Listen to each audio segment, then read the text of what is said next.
Reno Tirakatni. Thank you, Mr. Chair. And I would, just picking up on my last contribution and the contribution that Mr. Paraone has just made, do I take it that the Bishop of Te Upoko Te Ika could be three different persons? One of three. Okay. Oh, well, thank you for that clarification.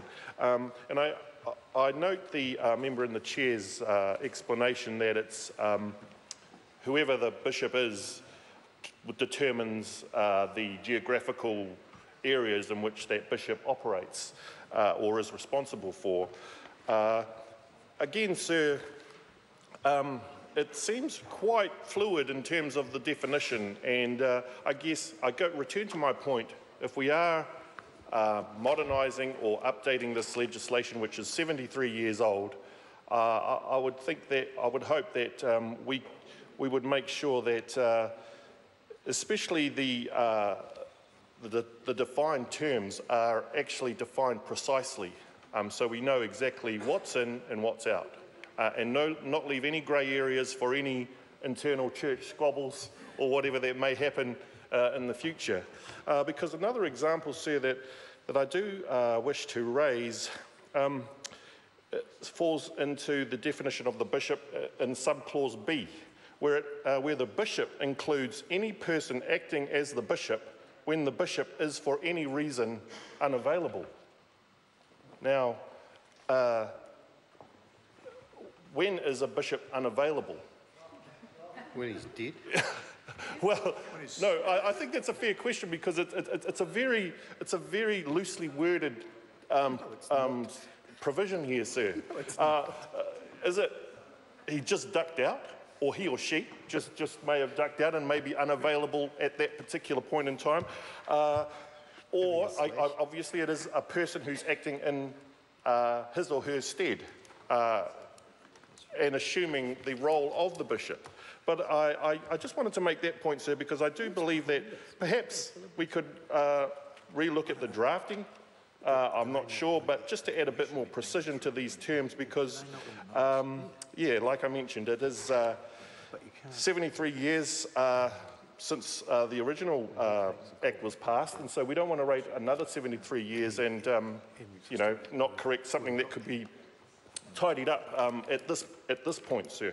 And the other point I do want to raise as well, sir, relates to the definition in the preamble which refers to the definition of tangata whenua wairarapa. And I have listened and heard from members that were on the committee that it's well known that the two iwi groups within the wairarapa are included within this definition. And I hope that gives them comfort that by just referring to it as the groups that descend from the wairarapa is sufficient.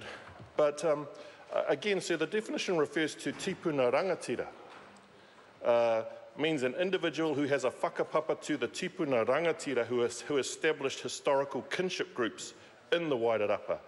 Now, I know obviously we're not going, the Select Committee didn't recommend that we explicitly state Ngāti Kahungunu and Rangitane, but also, sir, if we are referring to the tipuna rangatira, and I have noted one of the submitters, those names have been submitted, sir, and I guess it's not for me to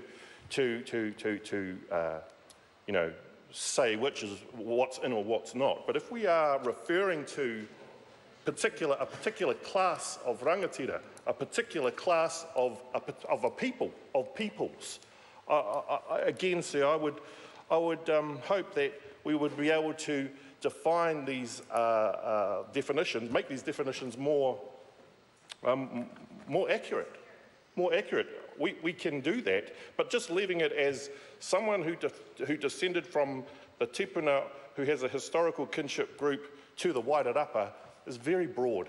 It is very broad, and I guess there is a point, a fair point that the iwi groups have made given that we have, and we are in the process, sir, of... Reno Tirakatini. Given that we are in the process, sir, of... Third call. Thank you, sir. Of righting the historical wrongs through treaty settlements in this particular geographic area. And those settlements clearly articulate the history and the descent groups and the tupuna for those particular groups. It would be, I think, it would better inform people who may seek to benefit from the trust, that they can have a much more tighter definition that they could be able to connect to. And so that was just the point I wanted to make, sir. I think it's, by us putting in very general terms and just referring to tupuna rangatira without actually specifying those rangatira or a way or a means, it may be just referring to the Waitangi Tribunal report of Te Mea, or it could be referring to the deed of settlement for those particular iwi groups.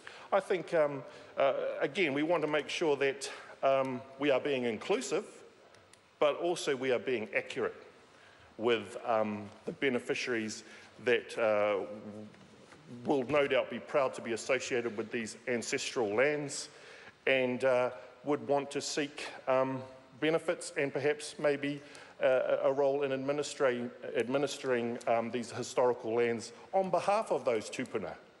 So that was just the point that I wanted to make, sir, and I think if there is, maybe not in this instance, but definitely in the future, if we are going through the whole process of treaty settlements and rectifying historical injustices and wrongs, we should at least pay reference to those other acts of law, other acts of parliament, which have been enshrined in legislation, other deeds of settlement, which could cross-reference and maybe be of benefit to the beneficiaries of these lands. Kia ora tata.